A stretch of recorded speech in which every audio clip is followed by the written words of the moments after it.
J'ai le plaisir ce soir de vous présenter deux délibérations qui ont trait à la démocratie participative ou, si vous préférez, à la participation citoyenne. Je vais vous parler de la création du Conseil consultatif albigeois, du budget et du budget participatif. Albi a une tradition d'écoute, d'échange et de participation.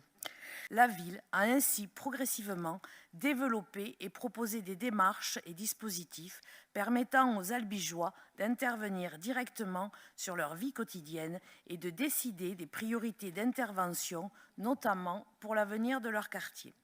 L'évaluation conduite à l'automne 2019 apporte des éclairages importants sur les nouvelles attentes citoyennes exprimées qui doivent nourrir les perspectives d'évolution des démarches locales de participation. Premier point, la nécessité de décliner approches traditionnelles sous la forme de temps d'échange en présentiel et modes de participation numérique pour élargir les possibilités de contribution des habitants et s'adresser au plus grand nombre. Il est proposé de poursuivre le travail de coproduction avec les Albigeois sous une forme évolutive répondant aux attentes et besoins identifiés en instaurant le Conseil consultatif albigeois. Ce conseil consultatif constituera désormais l'instance permanente de participation citoyenne en tant qu'espace d'expression, de réflexion, de concertation et de proposition entre les Albigeois et la collectivité. Donc, toute personne qui habite, travaille ou exerce une activité bénévole sur la commune peut candidater sur le principe du volontariat pour devenir conseiller consultatif albigeois. Lors de leur inscription, chaque conseiller consultatif choisira 2 thématiques parmi les 6 proposées sur lesquelles sa participation sera sollicitée. En complément des autres dispositifs développés, il est proposé de mettre en œuvre une démarche de budget participatif sur ce mandat. Ce nouveau dispositif a vocation de permettre aux habitants de proposer puis de choisir par un vote des projets d'intérêt général pour la commune. Les Albigeois sont ainsi invités à proposer des projets d'investissement qui répondent à des besoins collectifs à l'échelle d'un ou plusieurs secteurs de la ville et participent à l'amélioration du cadre et de la qualité de vie. La municipalité entend aussi impliquer concrètement ses administrés dans son processus de décision et de réalisation des projets sur la base d'un cahier de charges préétabli et d'une enveloppe financière dédiée.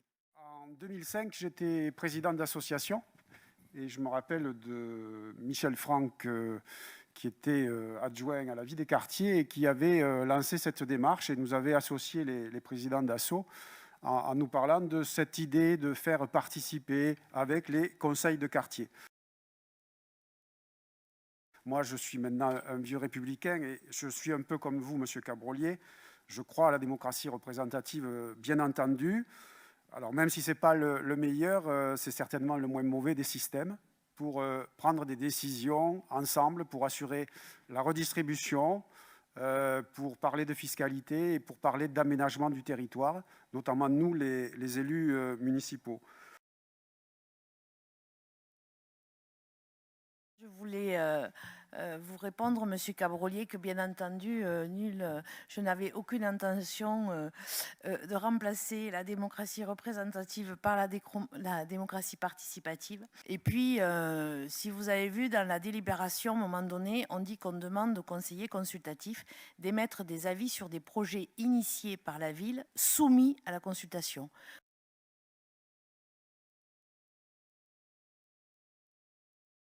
Donc, la ville garde le choix des projets qu'il y avait dans son programme, par exemple, mais qu'elle souhaite soumettre à la consultation. Donc, tous les projets ne seront pas soumis à la consultation.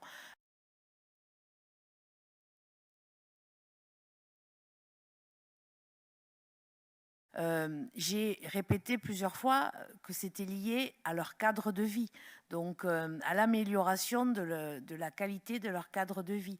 Donc ce n'est pas tous les projets, bien entendu, qui seront soumis, puisque moi aussi, je crois en la démocratie représentative, même si j'essaye de développer un peu la démocratie participative.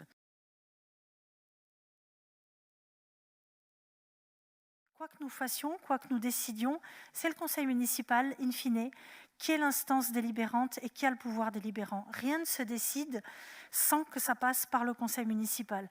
Ce qui, finalement, assied encore l'importance de la démocratie représentative.